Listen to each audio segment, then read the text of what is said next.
मेरे सभी श्रोतागणों को राम राम, नमस्कार और सलाम।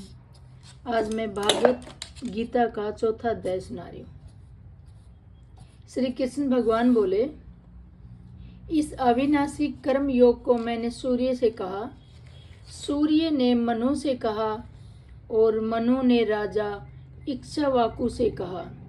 हे अर्जुन, इस तरह परंपरा से प्राप्त यह योग सब राजर्षियों ने जाना, परंतु अधिक समय व्यतीत होने से यह लुप्त हो गया।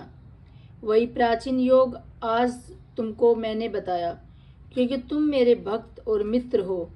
यही योग अति उत्तम है। अर्जुन कहने लगे, आपका जन्म तो अभी हुआ है और सूर्य का जन्म बहुत दिन पहले हुआ था।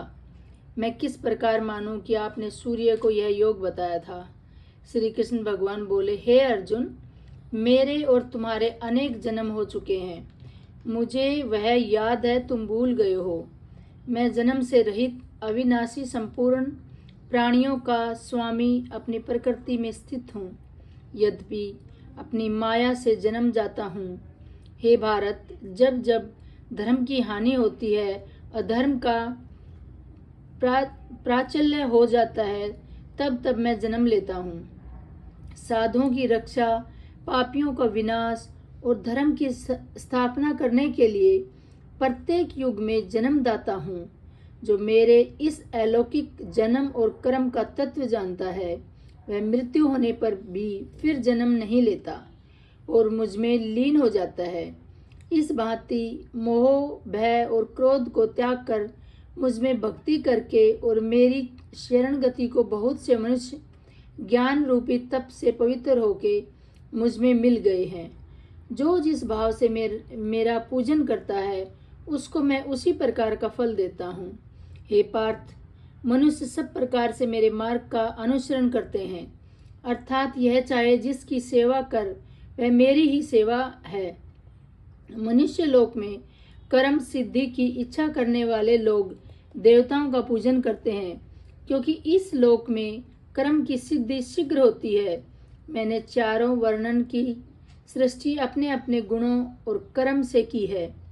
सृष्टि का कर्ता मैं ही हूँ, तथापि मुझसे अकर्ता अविनाशी जनों कर्म मुझको बद्ध नहीं कर सकते तथा कर्म फल में मेरी कामना नहीं है।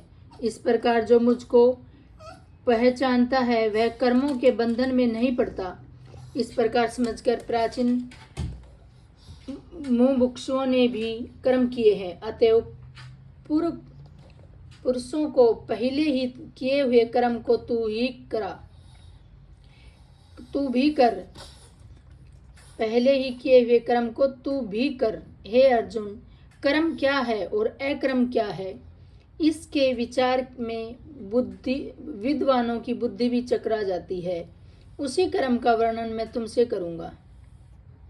अब कर्म के बारे में, जैसे लोग कहते हैं ना कर्म कर्म, अब कर्म के बारे में सुनो। जिसके जानने से संसार के बंधन से छुटकर मोक्ष के भागी होंगे। कर्म, विकर्म और अकर्म तीनों का जानना आवश्यक है, क्योंकि कर्म की गति अति गंभीर है, और जो कर्म में अकर्म और अकर्म में कर्म देखता है, वही पुरुष बुद्धिमान है, वही योगी और समस्त कार्यों को करने वाला है।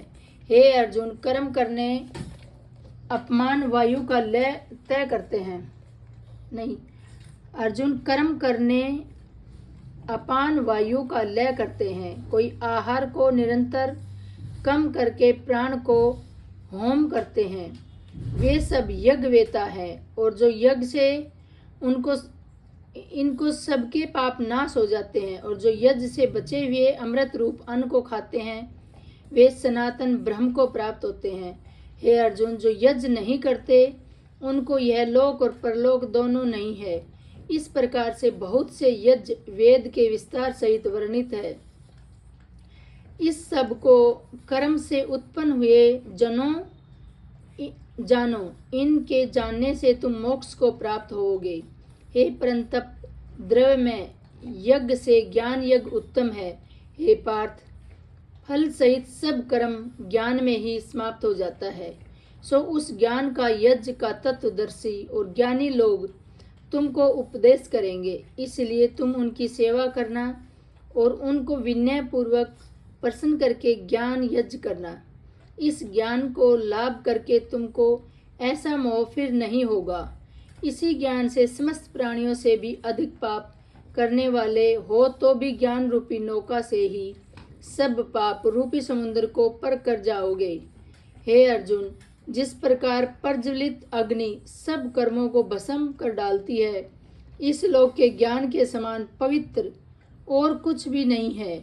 यह ब्रह्मा बहुत काल प्रेत कर्म योग से सिद्धि पुरुष को अपने आप ही प्राप्त होता है, और जब भगवान वृद्ध पुरुष इंद्रियों को जीत कर ब्रह्मा ज्ञान में लगा रहता है, वह ज्ञान को प्राप्त करता है और ज्ञान को पाकर अल्प समय में शांति को पा जाता है।